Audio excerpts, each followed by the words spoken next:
The Diary of a Harlequin is proudly brought to you by Charles Stanley Wealth Managers, official player welfare partner of Harlequins. If you're looking to start your investment journey, then Charles Stanley has lots of tips and ideas on how to secure your financial future. Welcome to the Diary of a Harlequin.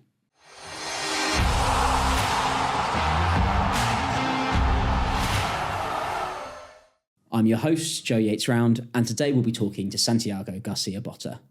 Santi joined Quins in 2019 and has played over 50 times in the quarters, including in the semi and the final in 2021 on our way to the Premiership title. He has had stints in France and in his native Argentina, making his Super Rugby final with Jaguares before joining us. A powerful prop with a huge engine, he's made 34 appearances for Argentina. Now firmly settled in England and juggling life as a professional rugby player with that of a father of 2 young children, the fact that he's even managed to make time for us is in itself a miracle. Welcome to Diary of a Harlequin, Santi. Thank you, Joe. Thank you very much. Look, it's great to have you here. I guess kind of want to start with any kind of foreign player playing in English rugby, with almost going back to your roots in Argentina, Buenos Aires.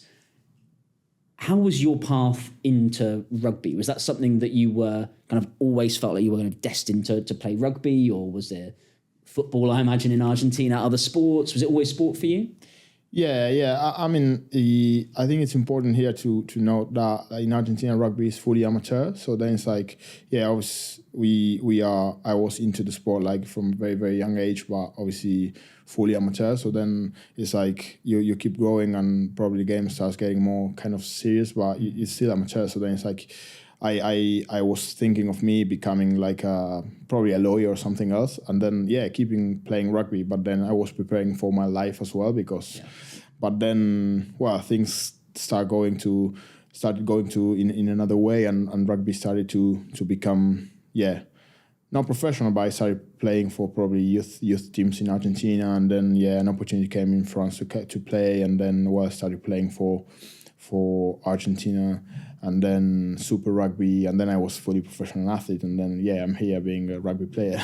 Wow, that's crazy. So I guess for you then, playing rugby as a kid, the idea of being a pro rugby player wasn't really kind of the end goal. It was like you did it because you loved playing rugby, but you kind of were thinking about other things. Yeah, definitely. I think that's obviously in these days, if you want, like, say, if a country wants to compete in professional rugby, you need to develop a solid and kind of professional structure, which is what's been done in Argentina. Yeah. But I think the good thing of keeping this, like the amateur and the club thing as a really, really amateur place where you really love playing the sport is, I think it's great for, as you said, it's like you do it because you love it. Yeah. And I think that's still very, very big there. And that must help then, because you've got that love, that passion. Then when times get tough in rugby, or you maybe aren't sure what next, at least you've got that thing that you love to do is what you're doing Monday through Friday. But let's go back then. So you said maybe a lawyer. That's kind of almost a throwaway hint at another career. Was that something that you kind of did genuinely consider as, okay, this is probably where I'm going to end up going? Yeah, definitely. Like, since I left school, like, that's what I liked. My brother is a lawyer, so probably watching him was something that made me go towards that way. But and then I started studying. I did half a degree there, but it was really like almost 4 years of university studying law, which is like quite a lot. And that's what I like. What was I thought I was going to be. Yeah. But then, thankfully I ended up doing something much more, enjoyable, probably. Well, apologies to any lawyers listening. But you say thankfully. I imagine there's plenty of other defence barristers that are thankful they're not squaring up to you in the courtroom, Santi. I imagine a formidable opponent. So talk me through how that moved then to France came. Obviously, you're playing rugby in Argentina, fully amateur. You're kind of thinking about law, like. Is it a phone call? Is it someone gets in touch and goes, look, there might be an opportunity here? How did that opportunity evolve for you? Yeah, I was playing. I played like in the under-20s World Cup, and then kept on playing like in developing like a national team. So I was like around. And then at that time in Paris, there was an Argentinian coach that, he asked for, fellow coaches in Argentina. He was looking for a player, and then he phoned me. I remember I was with my friend, like coming out from uni, like I don't know, Thursday afternoon. It's like I see this message from this coach, which is also like a former player, like very, very famous player, and then it's like, wow, what's going on here? And it's like, it was on a Thursday, and then on the next Thursday I was flying to France with so then it was like very quickly, but it was a very nice experience. Amazing experience. Now, how old were you then at that point when that happened? I was 22. 22. Thursday at university, getting a text message, getting a call, and then you're on a plane. So then was it just you that went over to France? Was that kind of a solo experience that you did when you it was a medical joker, so they had a lot of injuries, so then that's when they can hire players to cover. So then it was like a 3 month contract, and then my girlfriend, my wife now, but at that point was my girlfriend. She was at uni as well, so and it was so quick, I went on my own, and then it was like by the end of the year. So then she joined in the Argentinian summer, but in the winter. So then we traveled around, and then we went back. So it was very, very, and my first fully professional experience. Yeah, that must have been exciting, daunting, but did that kind of give you the taste then, that first professional experience, going into an environment that you're with other professional athletes, you're not kind of in that amateur space, that you felt, actually, this is something that I want for me, for my career? Yeah, definitely. I've always, as we were talking before, I always loved the amateur spirit or love for the game, but I was always very kind of, not much now, but back then quite obsessed with the detail of things. And then sometimes in an amateur organization, you can't expect everything to work that way. And then probably seeing how it worked in a professional environment where everything was every detail was made for the players to be the best players they could be. And it was I really like this. So then probably that experience made me I want to try to go this way. So that obsession for detail, I imagine partly is what led you to law and being able to get into the detail points there, but then equally transferring that to sport. Did you find it then frustrating at times back in Argentina in the amateur kind of setup, for all of the enjoyment that there was there, that you maybe wanted to push yourself and be more demanding of yourself and others, but you just didn't have the resource to do that? Yeah, definitely. But looking back now with a bit more experience, it's as I said, thankfully, I don't think I'm that obsessed anymore, because when you're always seeking for the perfect detail, the perfect doesn't exist, even in the best organizations.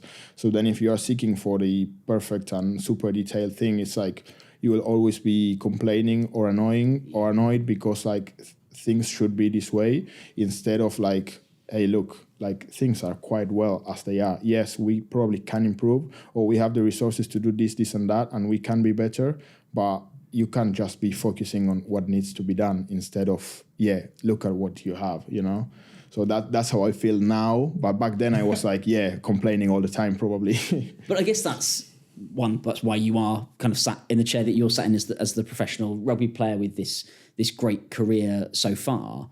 But equally, having that hindsight to look back and go, maybe this obsession that probably not alone in sport, right, with perfection, is actually more harmful at times than good. And sometimes being able to take that step back and go, yes, we all want to be perfect, but sometimes that's not possible. So actually, how are we making the improvements? Is that something that you kind of learnt then on this professional sport journey, that when everything's set up, sometimes everything can be on paper perfect, but you still don't get the result? So it's how you kind of divorce one from the other.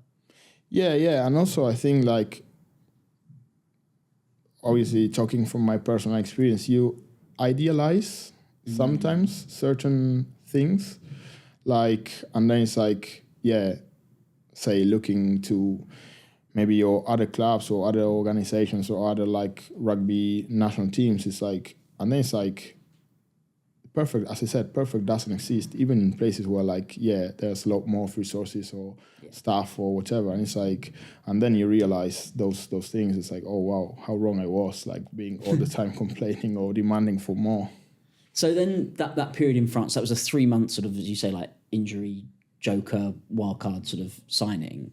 So what then happened for you at the end of that 3-month period? Your girlfriend, now wife, came over, you kind of explored a bit. Did you then start thinking, okay, how do I get the next professional contract? Like, what happened for you then after that? Yeah, so I then went back to Argentina straight into, that was pre-season, because it was like, mid-January, February, so it was pre-season at that time, and that was 2015, and Argentina still didn't have a Super Rugby team, but it was already done for 2016, so it was next year. Yeah. But yeah, some players, the boys that were playing for Argentina at the moment, they were all getting that contract. It wasn't my case, so then I had to, let's try to fight to get a contract for next year. And then thankfully, I was lucky enough to get some chances to play, and then get offered a contract for 2016. So then that 2015 was World Cup year, so I was kind of around the team, and I ended up being called up for the last game because of an injury as well. So then it's like, and it was also my last year playing for my home club, which I love. So it was a bit of that. That was my kind of transitioning from amateur to professional. Wow, and kind of doing that in a World Cup year as well, when you know that, I guess for you were like, actually, I need to be playing, I need to be in this squad if I'm going to get that contract next year. There's a lot of pressure that comes onto it. But I guess one thing that we see so often in sport is that someone gets their chance because of an injury to someone else, which must be strange, because I imagine you're close to all the boys, like you kind of all, you know each other, but equally when you're kind of pushing through, breaking through, do you ever kind of look and go, oh, I want that shirt. Okay, I need to wait for something to happen here. Or are you kind of focusing on what are his strengths? How can I be better than him so that the coach has no option but to pick me? Yeah. It's like you said, and then I think that's when the luck factor comes in, because obviously, we train, we work hard for everything, but there's still a factor that you can't control, and then it's like, obviously some athletes or some players are good or talented enough to not be in doubt, but like for the rest of us, which I think I'll be there, it's like, you still depend on some luck, which is unfortunately bad luck for others if there's, say, an injury, but then that opens up a gap for someone that's fighting for a place, and then it's like, you first need to get that opportunity to play, and then it's like, I looking back, I feel like, and yes, don't take me wrong, because probably some when I was feeling lucky, some players were feeling unlucky, but then it's like, it's part of life, and that happens. So, and then I think luck played a big factor as well in that part of my career. But I guess, like, without sounding too awfully cliched, like luck maybe unlocks the door, but you've still got to go and open it, right? So you've still got to take that opportunity, and if you got lucky and played, but I don't know, didn't deliver, weren't a good member of the team, the squad, then that contract wouldn't have come. Were you aware of that pressure that came with that opportunity, or did you sort of relish that as someone that's played rugby for enjoyment, I guess, their whole life up until that point?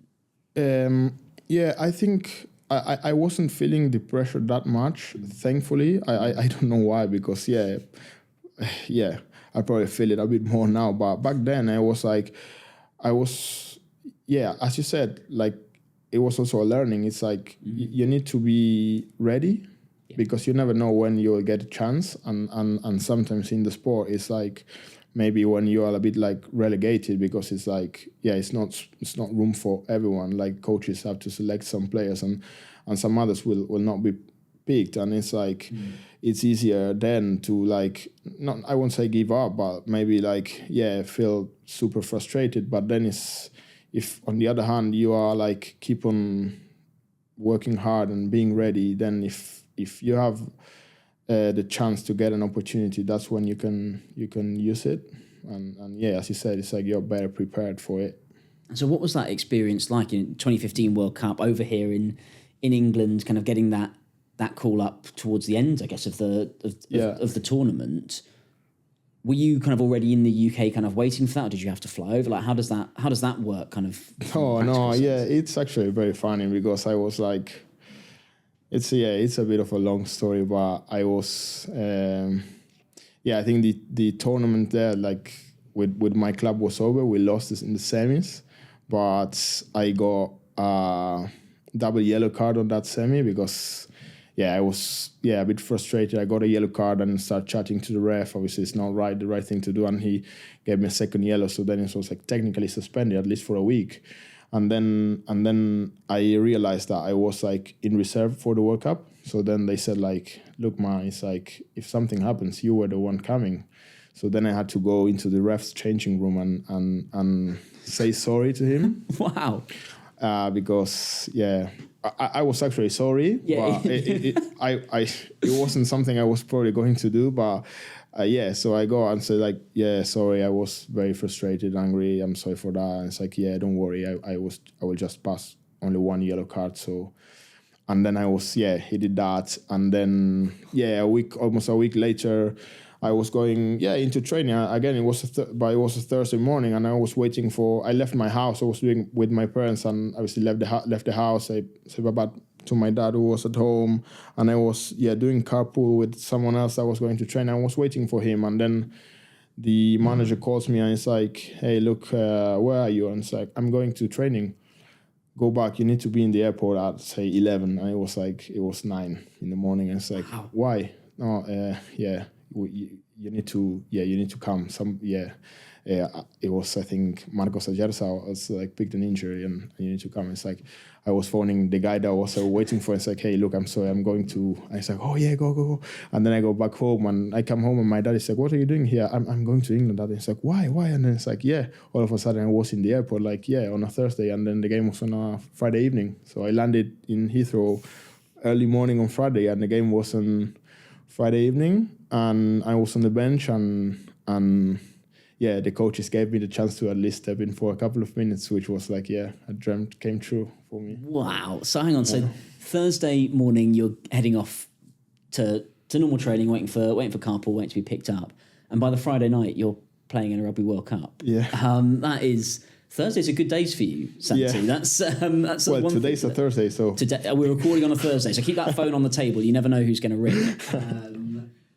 But wow, so you get those minutes in the World Cup. You say dream come true, and to think if a referee had, if you'd really been rude to the referee, then you wouldn't have got that chance. Yeah, probably. Yeah. So there's a lesson as well. Apologise if you're in the wrong.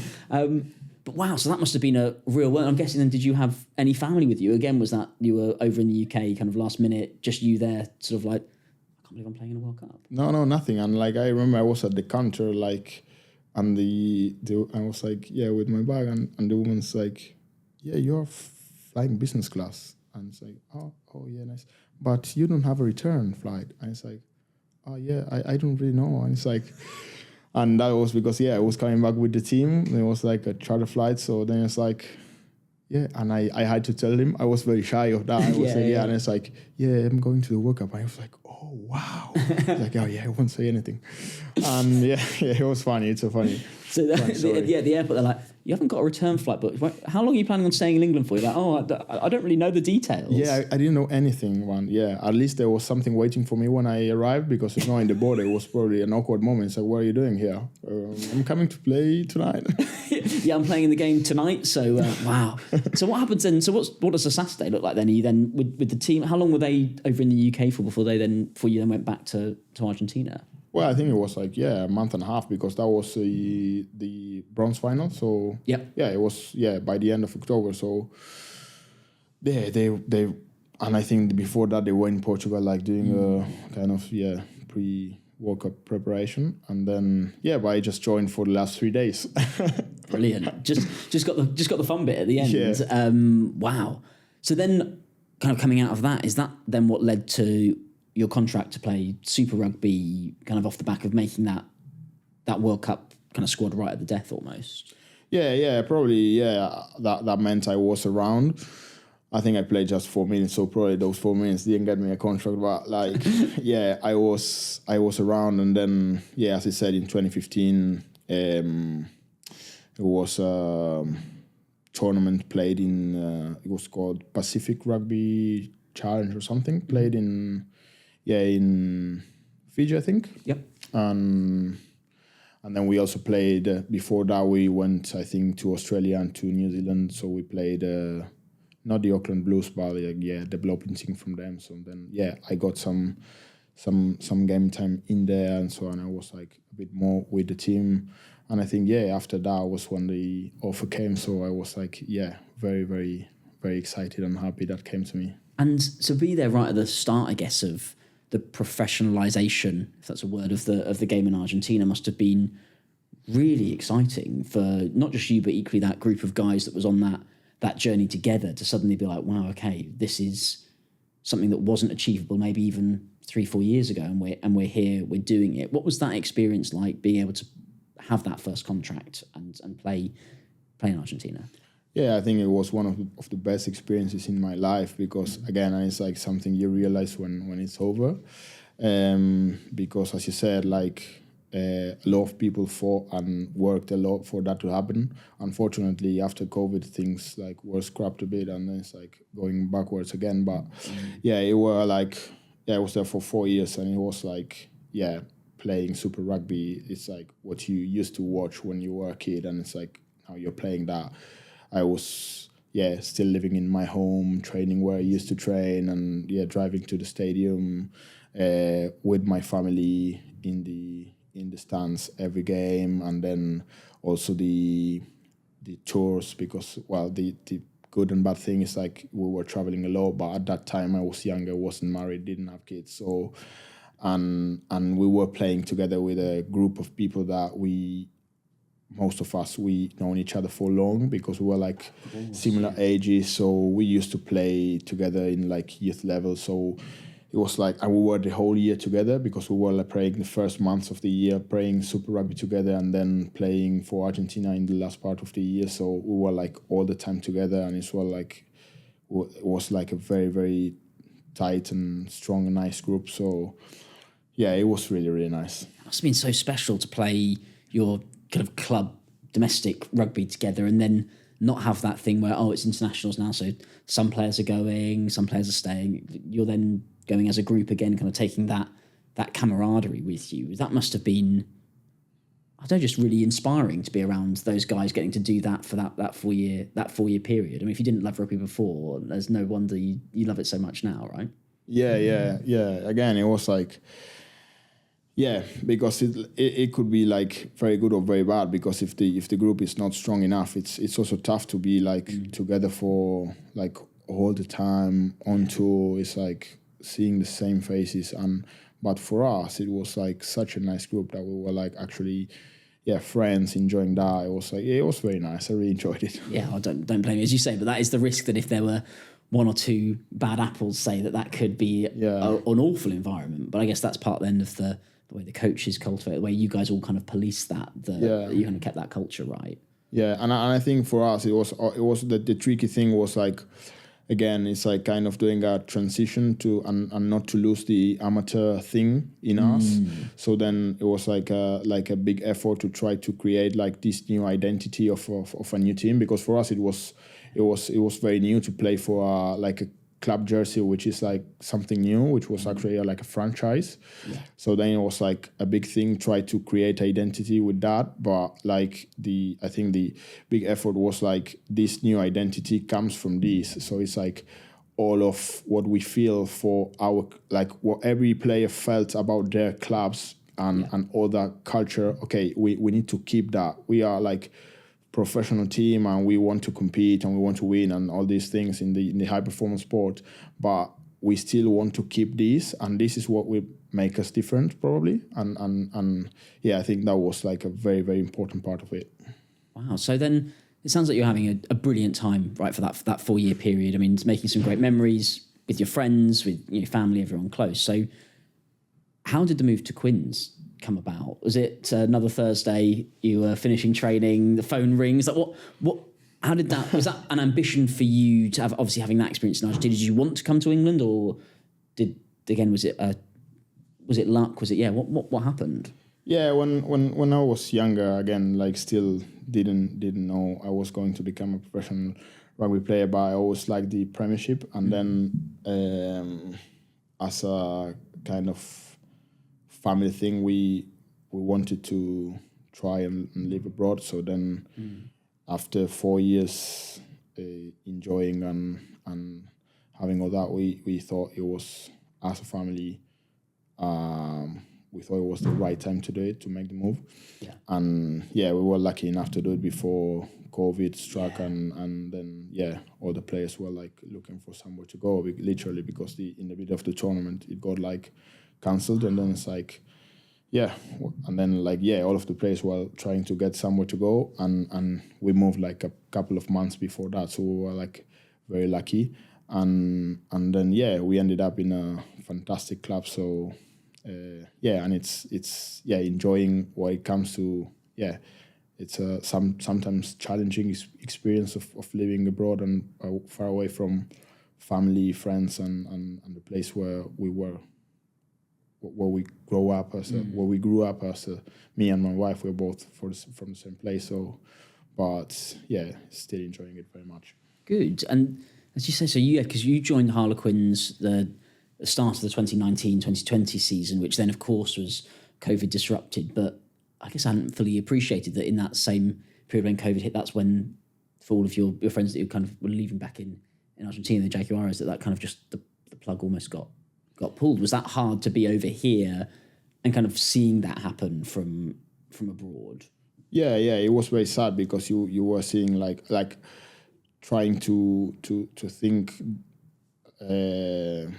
or to be empathetic of how these guys were probably feeling, because like most of them, or almost all of them, were like consolidated internationals. So it wasn't that hard probably to find a club, but it was still hard, because like clubs were in crisis, not a lot of money, not a lot of spaces for foreigners to come. So it was still a lot of. So then obviously it wasn't nice when you also, as I said, like you see a lot of friends through that situation, but also it was like a thing of like being grateful of how lucky we were that, because it wasn't, because of a matter of times we were not in that situation. So it was, we were also very grateful to be like here trying to help them. Well, not help, but like, I don't know. A support, right? Yeah. Yeah, kind of offer that support. We were very lucky, I think. Wow, yeah. And then you talk about kind of that moving away from family, from where both your wife and you kind of grew up. I guess I can't have an Argentinian here and not talk about the football World Cup win. So I guess what was that like as an Argentinian, not being in Argentina when that happened? Not to open old wounds or make you jealous, but I seem to remember on the day of the football World Cup final, Argentina-France, Harlequins had a home game here at the Stoop, right? We were playing in the Champions Cup. So did you even get to watch it? Yeah, like when I saw that the game was on a Sunday, because like you see, like the World Cup, the Champions Cup was like the weekend off. I was like, okay, we may play on a Friday, maybe on a Saturday. Well, I didn't even know if Argentina was making it to the final, but like, the final, it was, I think it was almost probably the final was at 3 and the Queen's game was at 5 on a Sunday. When I saw it, it's like, no, this can't be happening. And then I was like, okay, well, I may be playing or I may not be playing. And it's like, okay, you're not playing, but you are TR, which is, I think, even worse, because it's like, you're not playing, but you still need to come to do a warm-up. And it's like, but in the same time, I couldn't say to the coach, hey, look, I can't do the warm-up. Even though that was my feeling inside. Did you think it's inside like, you were like, that's my hamstring, or that's a bit tight? Yes, and I was like, how he didn't realize that Argentina is playing, and he didn't say, okay, I'll call someone else, but no. And then it's like, I can't say this to him, so it's like, nothing. And I came here very early because it's like, okay, I want to watch the game at least at the Stoop, not being in the car while the game started. So I was here super early, and started watching the game. First half was like the best half ever. Like it's like, oh, this is the best World Cup final ever. I was like so relaxed. And then the game was coming, so the screen was like, the TV was off because the meeting started. We had this line out walkthrough, which I wasn't involved, but I still had to be there. So then I was trying to control my mind, trying to be focused on what I had to do at that moment. And then like obviously couldn't. And then no TV for probably half an hour, which was like probably the first part of the second half. And then, the disaster came when we were already in the changing room. So I was like, again, as being TI, I was like more in the medical room, which has a TV. So then like I committed this disgraceful act, and I said to Jack Walker, like, look, Mbappe's been hiding the whole game, because that's what happened. Like, he was hiding, and then I ended up saying that, and he scores one, and it's like, and then it's like he scores again, and I look at him, and it's like, oh, what did I say? And then it's like, my heart was about to explode, but I had to go out to do the warm-up. So then it's like, okay, I go out for the warm-up, and it's like, I won't look at anyone. I was like a horse looking forward, like doing my... With the blinkers on. Yes, doing my warm-up, like not doing anything, not talking to anything. I didn't want to hear like anyone from the crowd maybe saying anything. And then, I did my stuff, warm-up finished, and then going back in the tunnel, Mike Lancaster shows me in the cell phone, like, look, and hugs me, and it's like, look, Messi just scored a 3-2. I was like, oh, and tears came up in my eyes, and it's like, oh, hopefully this is done. And then, go in again, and it's like, they score again, and then 3-3, and it's like, no, this can't be happening. Mbappe again, by the way. It's all your fault. Yeah, it was my fault, definitely. It's not because he's a great player, it's because I said that. And then it's like, okay, I'm definitely not watching the penalties. So I went into the showers, and I was like, normally a shower takes, I'm very sorry for the environment and for this, but like I stayed under the water for ages because like I didn't want to come up. There was a hot shower, and it's like, I need to spend a lot of time here until the penalties are over. I can't see them. And then, I decided it was probably reasonable enough to stop the water and go back again to the changing room, and it's like the boys that were inside calling me, and it's like, no, I'm not going, and it's like, yes, come, and then it's like, it was the last penalty, and Montiel scored, and I was like, wow, and it was like a great feeling, but it was hard because I was like so excited inside that I wanted like to share that with anyone, but no one was sharing my feelings because like everyone was happy for Messi probably, but it's like, I'm the only one that is so excited, and it's like, I need to hug someone, I need to shout, I need to do something, and I just couldn't. But it was great. That's that is an incredible story, and shame on whichever coach named you as travelling reserve. I didn't say any names. No, you didn't name names, and we won't name names. But wow, that's tough. But to have had that moment, is that one of those moments where you would have given anything to be back in Argentina to kind of experience that? Yeah, well, when I said sometimes it's challenging being abroad, like probably those are the moments where you feel like, what am I doing? Yeah. Because it's like, I would give everything to go back. But it's part of it. And it's like, sometimes it's like those feelings are maybe not the nicest, but they also like, how I think about them is that they make you grow. Because it's like being here on our own and like, it's easiest to be like back home with sharing that with everyone. But being here, like, I think it makes you grow. And no one else has that story about their home country winning the World Cup while they're doing all of that behind the scenes and preparing for rugby games. So there's uniqueness in that. So we fast forwarded there to quite a recent memory. But then look, you came over to the UK, to Quins, 2019, then COVID and lookdown. But then a lot's happened for you here. Kind of if we take the rugby to one side, and we'll come on to the Premiership win in 2021. But for you and your wife, you've got your family now. You've got little girl, little boy, only 4.5 months now. So solidarity with you, Santi. Hopefully you don't fall asleep at any point today. But I know if I was left to my own devices, that's what I'd be doing, having a little additional kit. But how's that been then? Kind of starting your own family in the UK, because you not quite, but you've sort of got 2 British children now. Yeah. As you said, we came here being like we weren't even married when we came, and now we are like married, and we have 2 kids, both born here in the UK. And again, it's challenging, I'd say, because it's like being English, our second language, is like when it gets a bit more technical, say in the medical stuff, it's like, oh wow, then it's like, and you need, sometimes it's like you feel a bit ashamed of asking the doctors to, can you please slow down, or can you say that again? But like, even though the experience is have been probably different as they would have been back there. Like everyone has been always very, very mindful and helpful on like us being sometimes a bit annoying, asking for like, a bit more time to explain us the things. But things change a lot. It's been like, less than for 4 years, and it's like a lot of things happened, and me and my wife as human beings have like changed a lot, because it's like, life's changed a lot for us. But again, we are enjoying and we are very happy. I think this is a great place to raise kids.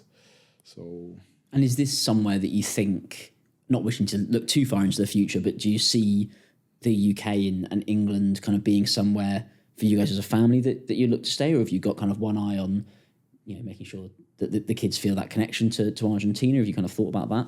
Yeah, as a family? Yeah, we try to keep that very, very strong especially for them. We like my daughter speaks in Spanish. She's learning English obviously at nursery, but we try to keep her like, and obviously at our house it's like it's like a part of Argentina. We are like very connected with our culture.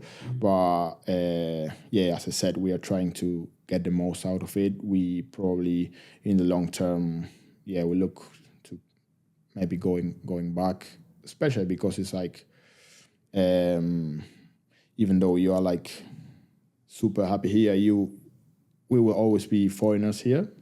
And then also like you will always be far away from your family and your friends.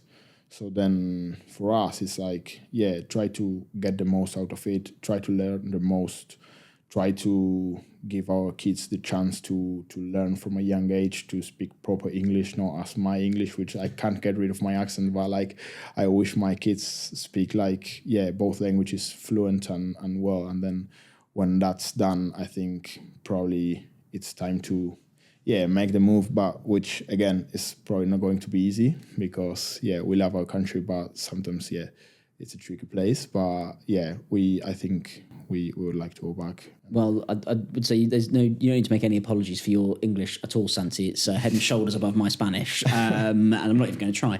But that's interesting, isn't it? As you say, kind of that idea of you'll always be a foreign here. But then do you think, going back to Argentina, that are there certain English customs that you guys have picked up that they look at you and go, no, come on, it's not, you're not having Marmite on toast in the morning or anything like that? Yeah, I think probably we'll need to adjust timings again. I really like say having dinner early, and then it's like back home, like 7 p.m. you're not even thinking about dinner. And then it's like, life, a lot of social life happens like in the evenings. Right. So then you end up probably having dinner 10, 11 maybe, which is like quite late. I'm so hungry. Yeah, that's going to be, but then probably you'll have like a meal at around 5. So then like you can get through. But then, I think that from a family point of view, that's great. I love like going to bed early and waking up early and enjoying my mornings. But then, we need to adapt to that. I probably keep on having apple crumble and custard, and I would take that for forever. Yeah, I think that is the two important parts of British culture that you picked up on, which is early dinner time, early to bed, and apple crumble and custard. We can't knock that. So, and then for you, from a rugby point of view, kind of Quins, you've been here now, say since 2019. Have a long spell for you at one place. How have you found that experience of having gone from the Jaguars, where you were with that same group of guys for club, for international, kind of the start of professionalism over there, to coming to what I guess is more of an established environment where you were, I guess you had Martin Alandajo as well, but where you're maybe kind of not on the outside, but kind of having to find a new place in a different group. How have you found and enjoyed that experience? Yeah, I think having Martin in the first 2 years was a massive help for me, especially. I'm like, quite shy, I don't know if it's introvert the word, but I struggle a bit adding up the language factors. But then, it helped massively, obviously, as well for us as families, like we were together. So then, the support for my wife and his wife, like we were spending a lot of time together. In terms of probably rugby, it was like adapting to a different culture. In the beginning, it was I won't say tough, but different, because it's like you are used to something or to things getting done in a certain way, and then you come to a different place where things get done the same but in a different way. And then it's like, okay, I need to adapt to this, and this is new, and it's not necessarily better or worse. It's just different. Just new, And then with time, like, I adapted quite well to that, and it's like I take a lot of that, and I realized that the way that I was used wasn't the only way. So then it's like, but you're still able to get the same or similar results, or get the things done, but done in a different way. Say like, I don't know, the thing of being smiles on faces and things like that. It's like I was used much more to like an environment which, like, not being toxic, like being very, very positive, but like when it was time to train, it was like you don't smile when you train, because it's like if you smile, it's like you don't care. And then it was like, in the beginning I was like, what is this? And then it's like, you can still do things doing them. And it's like, by smiling, it doesn't mean you don't care. But that's one of just one of the things that I face and to which I adapt, and which I think I learned a lot, like into the future. For say, it's like I have this learning now. So, it's like, and that's interesting, because that's something, I guess, relatively specific to Quins as part of our values here. The E in true standing for enjoyment, and it's not enjoying the result; it's enjoying the process. And I guess you mentioned that must have been quite jarring. Were you first few training sessions when there's boys kind of smiling and laughing and joking, and you're there like game face? Like, was there any like tension there? No tension, because like, again, this environment is like, it's really good in like valuing each individual and how it is. So it's like never was tension. It was more me inside that I was like asking myself, what's happening here? Or maybe even like we were warming up with a football, and I was like, what's going on? It's like, I've never played football in a context of a rugby training session. And it's like, how can we train after playing football? And then it's like, I found out, yes, we actually can. And probably the training session is even better, because people are happy because they have, played, even though the football we play is horrible, because we are terrible, especially the forwards. But like, so Messi doesn't need to watch out. You're not coming for his crown then. I think if Messi watches that, it's like his eyes will hurt so much. Say like, what are these boys doing? But we still enjoy it, because it's like, Who are you in the mould of? Are you a Javier Mascherano? Are you getting into tackles in the midfield, making crunching tackles? No, not much. I'd say I'd probably try to. I'm thinking of play, but I'm trying to get the ball and try to see and make good passes. Not move much. I'm very heavy now. Yeah. So I can't be running so much. So then I take the ball, look, and make a good pass, probably to the boys that can run faster than me.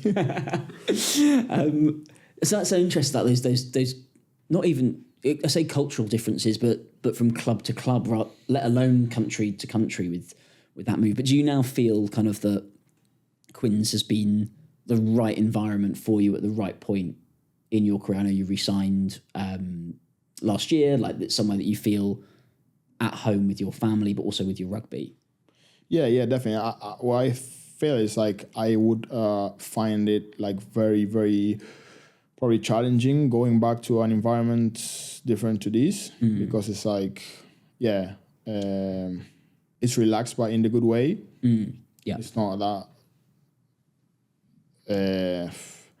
It's super professional, super serious. We want to perform well, but you still do it in a way that makes you enjoy your everyday.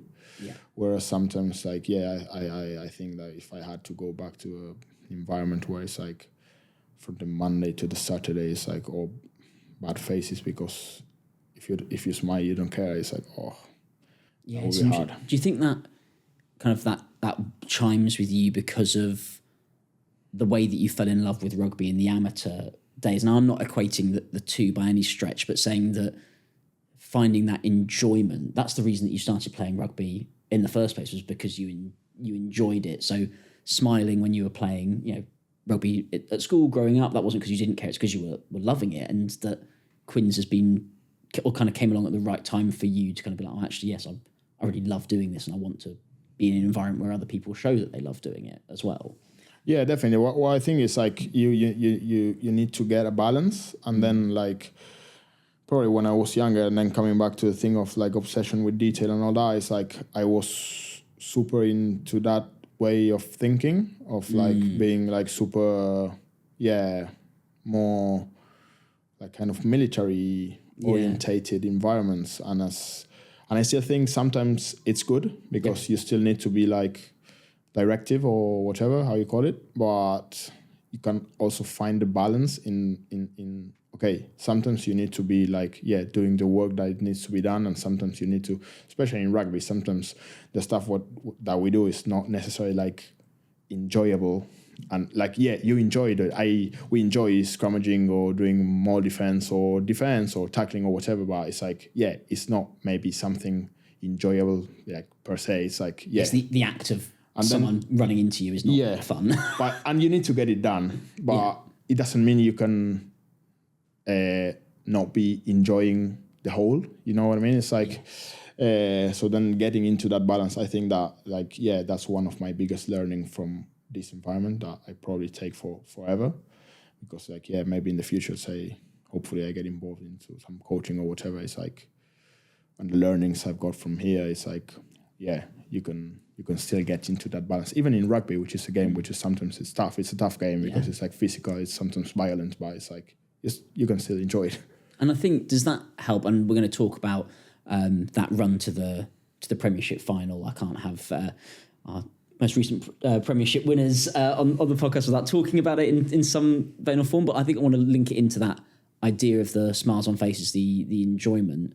Is it that kind of value that helps? Let's look at Bristol, right, in the semi-final, being down by 28 points. That actually, if it was all serious, sad faces, not sad, but glum faces, that it's harder to remember what you're good at and to kind of find enjoyment in just getting back on the horse and going again. Do you think that helped, having spent all that time together in that environment, when you're really up against it, that you know that you can trust and rely on the guys that are around you to kind of pull through? Yeah, I think definitely, because it's like that thing of wanting to enjoy the game probably made us want to bring something different, or to create something, or be creative in a moment of the game where it was needed.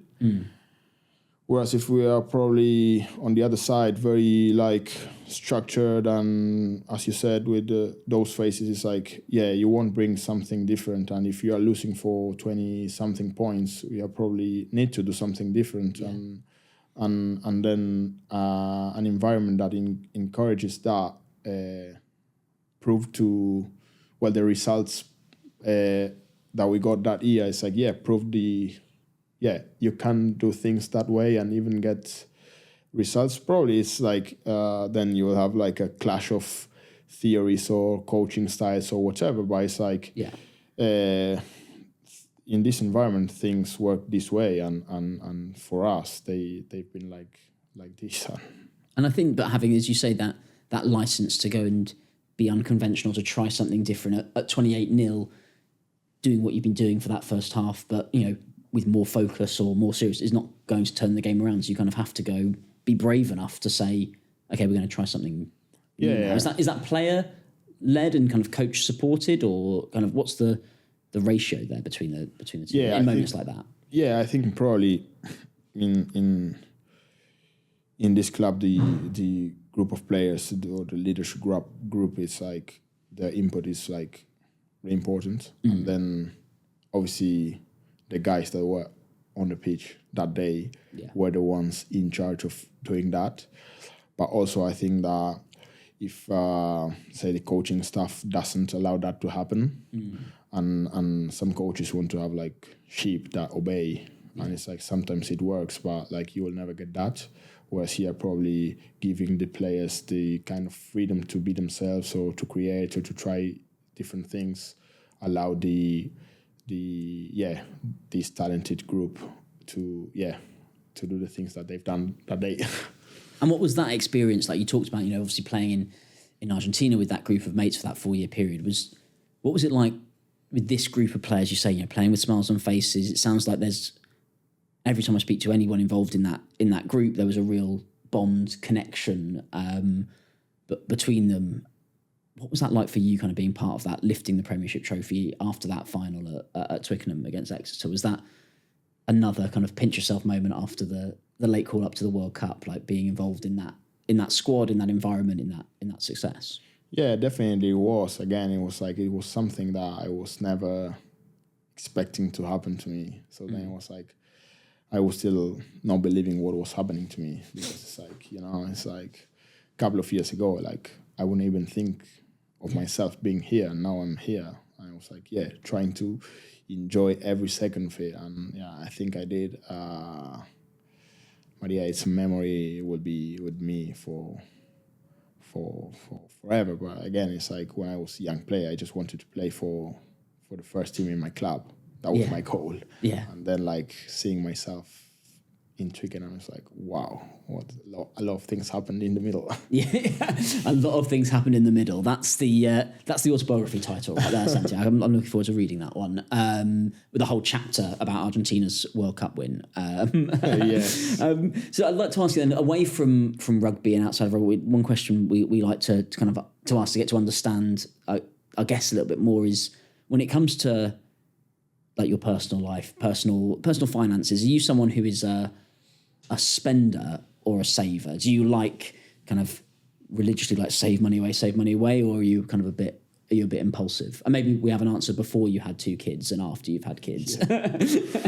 Yeah. Well, you said that probably when I was younger. I've never been like super spender, but probably was a bit more, careless. But like, But now it's like you're a bit. I myself, I'm a bit more mindful of what I spend the money on, because obviously you have that kind of, it's not pressure, but the responsibility of having a family to support, which is the greatest thing ever. But it's like probably I'd say now I'm more a saver. Okay. I still want to get into a balance, because you can't just save forever, because it's like, you won't be the richest in the cemetery, There's no point. You need to enjoy life as well, but also like, you need to be sensible in your decisions, especially with a family behind. For sure. Well, let's focus on some of those. Maybe let's focus on the careless days. They sound more fun. What would you say kind of like your extravagances are? What are the things that you've like maybe gone, oh, that was maybe a bit of an impulse purchase, or are there certain things that you kind of go, oh, that's, if I'm going to spend money, I'll spend it on that? Wow. I think, it changed a lot. Probably before I was like, yes, like maybe in clothing, probably. Yeah, good trainers or things like that. But now I realize I'm probably, I got into being like a very boring man. I'm 30, but because I was trying to think about something, it's like, it's nothing coming into my head, but it's like, what do I spend the money on? Probably, paying bills on paying bills. I imagine probably a cot soon for the little one, and nappies. Lot of nappies. That's life. Now, but Nappies. That's the headline takeaway. It used to be trainers and nice clothes, and now it's compostable nappies. We've all made that journey, Santi. And if you haven't yet, just know it's coming for you. And so kind of with that kind of with your kids, you talked about maybe the idea that one day you'd love for them to have that connection back to Argentina and go back home. What does the next few years look like for you guys as a family? Do you think that you'd like for your daughter to start school in the UK? Is that something that you're kind of starting to think about now? She's what, 2.5? Yeah, she's 2.5. Yeah. So probably she'll have like 2 more years of nursery, and then again hopefully we can stay for a couple of years here, and then she can start school, get some good and proper education in her first years of age.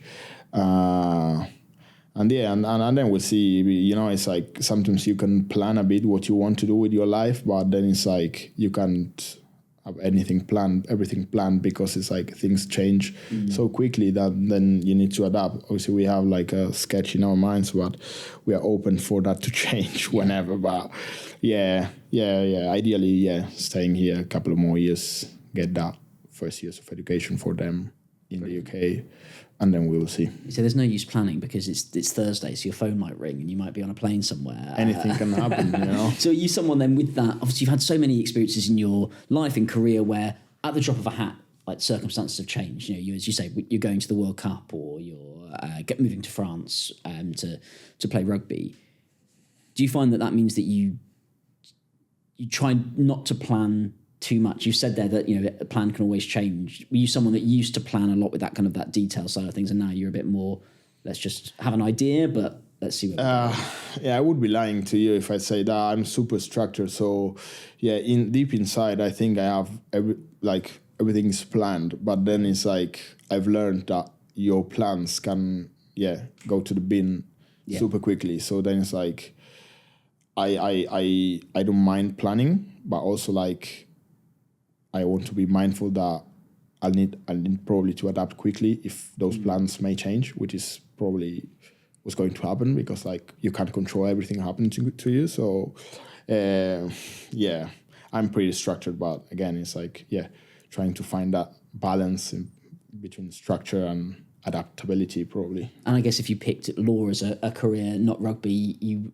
probably be even more structured and planned, because you don't suddenly get a call and get moved halfway around the world or get an opportunity to go and do something crazy. Like, would you swap, looking back on what you've experienced in rugby and looking back to Santi at school, would you have traded any of that for a nice stable law career and playing rugby for the local team as an amateur still? Probably not. No, good. No, probably not. If you'd said yes, there'd have been a whole separate meeting coming up. So no offence to your brother who went down the law route, but he could have been sat here. No, it's interesting, isn't it? Like, but for a phone call here, and you say that luck and that has played such a huge part. But like going back to something I said earlier, like yes, luck is a part of it, but then it's what you do when you get that opportunity. Is that something that you kind of believe in? That it's one thing to get the opportunity, but it's then about how prepared you are to kind of put the hard work in. Yeah, definitely. I think that's probably everyone's like work ethic is what you do every day, regardless of maybe the chances that you are getting, whatever the job you are working on. It's like there are some things that you may control, some others you won't. So then it's like it's a cliche. Everyone's talking about control the controllables, but I think it's a very, very nice thing to think or say, because it's like, you can focus on what you can focus, and then it's like try to do the best on that, and then it's like opportunities may come sooner or later, but then if you are ready for them, it's like you will get the most out of them. If an opportunity comes and you're not ready, then therefore it's probably not an opportunity anymore because you're not ready for it. So it's like something that passed and someone else will take it. Yeah, and I guess that's where people that want to maybe stick religiously to a plan, you miss those opportunities because you're not prepared to deviate from the plan. Yeah, probably. Okay, look, it brings me to my last question that we like to ask on Diary of a Harlequin, Santi, which is, I heard all about your career, your journey, and fascinating. I've loved chatting to you, so thank you for coming on. But the last one is like in those difficult moments, right, where maybe there was, you don't know if you're going to get that contract, at Argentina, or you pick up a nasty injury, or you're not able to celebrate with fellow Argentinians when Messi lifts the World Cup. But like, how do you still find like that joy, that enjoyment that kind of brings you back from those darker moments? Yeah, I think that's very interesting, especially for us being rugby players sometimes, or maybe other sport athletes as well. It's like sometimes when we like say identify ourselves just with what you do, because in the end, like, we are rugby players, but that is our job.